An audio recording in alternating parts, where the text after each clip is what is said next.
Go ahead. The main thing that was in the argument that I found interesting was that the prosecution admits that there are missing text messages, there are missing photographs, there's all kinds of missing evidence.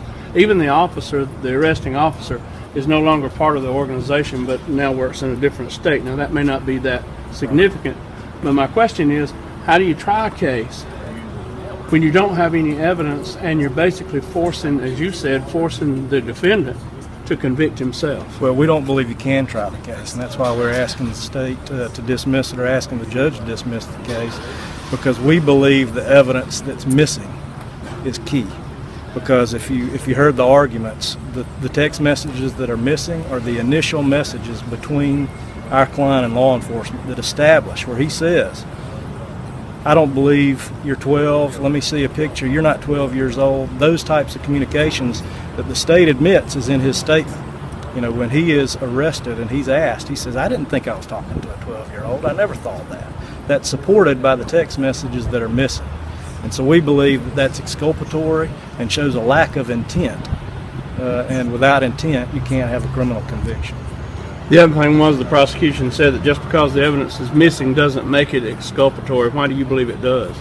Well, the prosecution also said that in his statement he admitted that he didn't believe that who he was talking to was 12.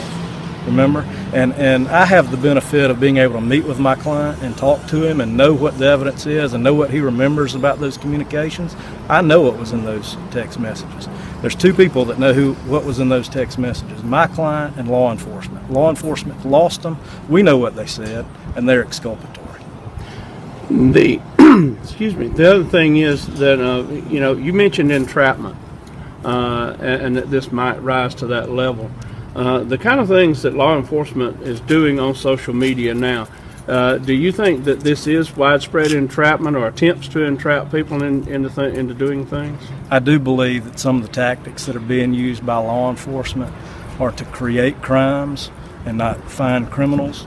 And, the ad that was placed on Craigslist was a completely appropriate ad placed by an adult that did not solicit law enforcement. There's no reason for law enforcement to contact the publisher of that ad. They went out trying to invent a crime, not to find somebody that was a criminal. Thank you, sir. Okay.